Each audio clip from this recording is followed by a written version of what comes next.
ภาพบรรยากาศอย่าฝืนมาแต่ไส้โอ้เจียตับทางหอดยำให้ยำหน้าเนี่ยเกาะมันนั้นพี่น้องหลังจากที่บ่ใส่ได้ไปเบิ่ง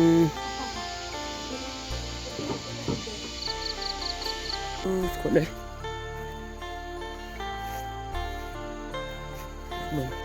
แต่นี่ไปเมื่อบ้านไกลอยู่ป่ะโซนชั่วโมง ถ้ากะสูงละดำเลยเนาะโอ้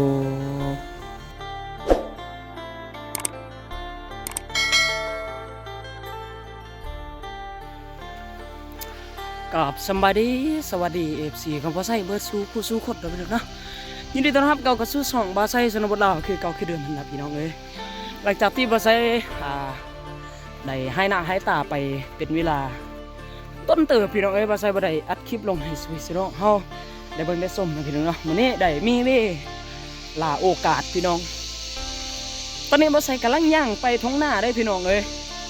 บาไซย่างไปท้องหน้าละกาเก็บภาพบันทึกภาพถ่ายทอดถ่ายท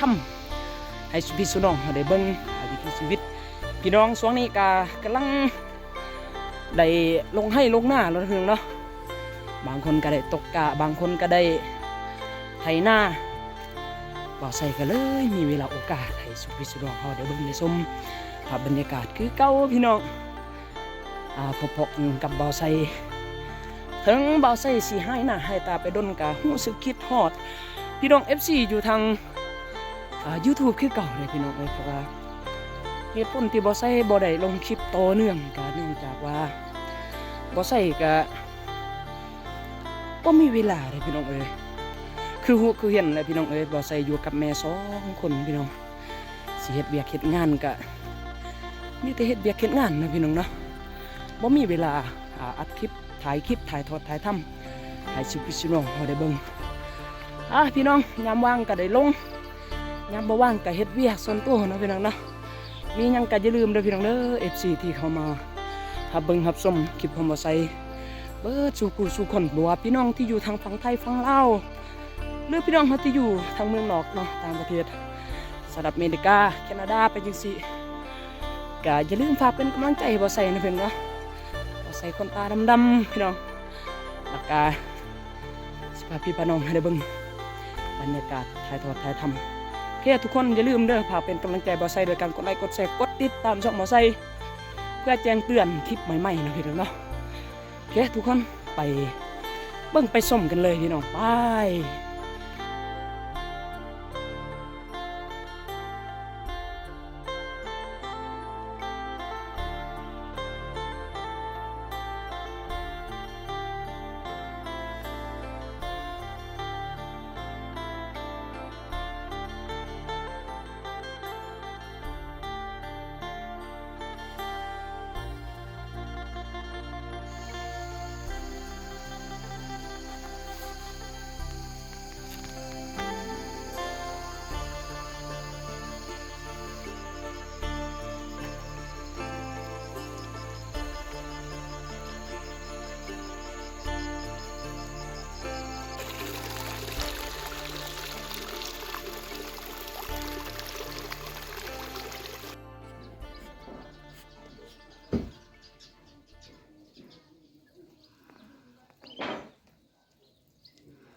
ภาพบรรยากาศค่อนข้างดีหลายพี่น้อง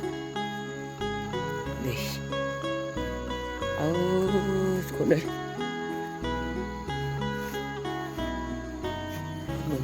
พี่น้องบรรยากาศดูพี่อันน้อยจีมาตา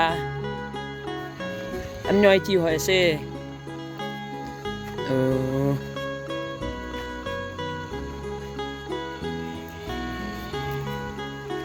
สบายดีเจ้าเจ้ากระสร้างมาแต่ไส้เจ้าฟืนมาแต่ไส้โอ้เจ้าตับทางโอ้ไก ไก่บ่เจียมาโอ้ไก่เนาะเมื่อยบ่โอ้เมื่อยบ้านมันลมแหละ มันล่มแหละก็สร้างเจ้าละเจียพื้นมาเนาะพี่น้องเนาะเจ้ามานอนอยู่หน้าพี่บ่เอ่ยหรือว่าจะเมื่อบ้านโอ้ใกล้บ่แต่นี่ไปเมื่อบ้านใกล้อยู่บ่ 2 ชั่วโมง โอ้2 ชั่วโมงเนาะเพื่อยขี่รถมาบ่แต่พุ่นบ่หรือว่าเพิ่นจะย่างเอาเอ่ยโอ้ย่างเอาเนาะบ่มีรถเป็นเอ่ยย่างเอานี่ก็เที่ยงให้เที่ยงนาตอนพวกเอ่ยไถนาพวกเอ่ยนอนบ่อยู่นาบ่หรือว่าเมื่อบ้านเอ่ยโอ้บ่ได้นอนบ่โอ้ยามใดพวกเอ่ยนอนอยู่นาพี่โอ้ยามดำนาเนาะโอ้ยามดำนาเจ้าตกกะนี่ได้จักมื้อเลยนี่เอ้ยโอ้6 มื้อเลยทุกคนตะกะเขาเจ้า6 มื้อมันก็เป็นซ้ำนี้เลยพี่น้องเอ้ย6 มื้อ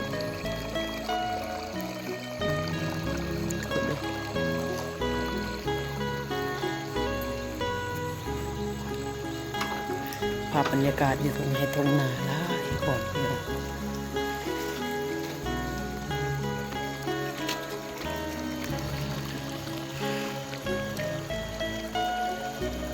น้ำกินน้ำใสเขาเจ้าพี่น้องเอ้ยตอนเขาเจ้าลดอยู่นานอนอยู่นาก็เอาน้ำตัวนี้ไปกินพี่น้องตักแล้วก็มาต้มกินตรงนา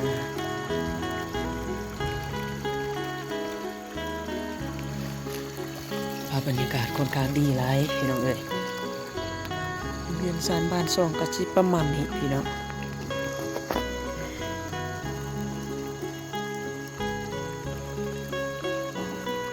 ภาพบรรยากาศ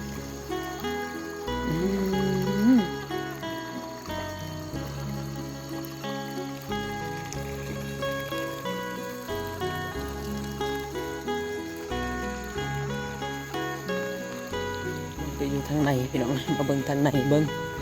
ขึ้นเฮือนขึ้นเรื่อยเด้อก็ขึ้นเฮือนเจ้าโอ้นี่พี่น้องละเมียนฟื้นไว้เจ้าคือบ่เมียนอยู่กองกลางเด้พื้นเจ้าโอ้มาไว้อยู่พี่เนาะนี่เจ้าตากแห้งบ่เอ่ยนั่นนี่เจ้าตากบ่เจ้าดังไฟยีรุ่มพี่น้องเอ้ยดังไฟยีรุ่มแล้วก็มาตากให้มันแห้งยามฝนนี่มันจังแห้งไว้เนาะในนี้เนาะโอ้ยามฝนมันจังแห้งไว้ทุกคนแบบนี้ว่าไว้ยีรุ่มมันจะเปียกซุ่มพวกเอ้ยดำหน้านี่ก็ว่าประมาณวันที่ยังเดือนอีหยังถ้ากะสูงละดำเลยเนาะโอ้ประมาณวันที่เดือน6นี่ได้ดำเลยที่เดือน6โอ้เดือน6ที่1ที่2ดำนาเนาะโอ้ภาพบรรยากาศเป็นแต่ถึงเฮือนป้าเย็นสบายเลยพี่น้องเอ้ยเย็นสบายอยู่ที่ภาพบรรยากาศตรงให้ทงนา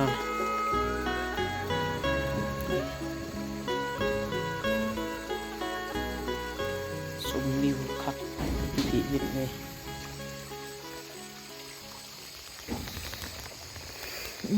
อันนี้จะเป็นควันที่เขาเจ้าตัดพืชเมื่อกี้เนาะพื้นที่เอื้อเราเจียมกันนี่พื้นตัวนี้ตัดกับควันเป็นผ้าเขาเจ้าอ่อนยำให้ยำหน้าในเกาะมันนั่นพี่น้องมาจากที่ว่าใส่ได้ไปเบิ้งเขาเจ้าตกกะเนาะพี่น้องเนาะถ้าคุณมาพี่กะได้ถ่ายทอดถ่ายทำที่ชีวิตอยู่ทางภาคอุพิรถเขาเจ้าใบอยู่พี่ลายพี่น้องเอ้ย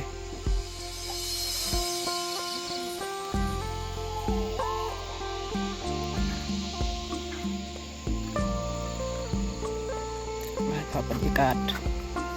รวมอยู่พี่น้อง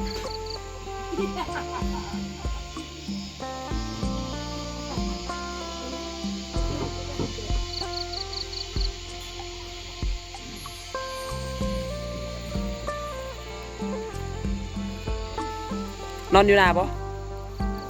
คือบนนอนฮอดยามนอนละนอนเตนอนบ่ก็นอนมื้อนี้เด้อเป็นหยัง เจ้าย่างมาบ่แต่บ้านเมื่อกี้นี่เสาร์นี่โอ้แต่ไม่เชื่อ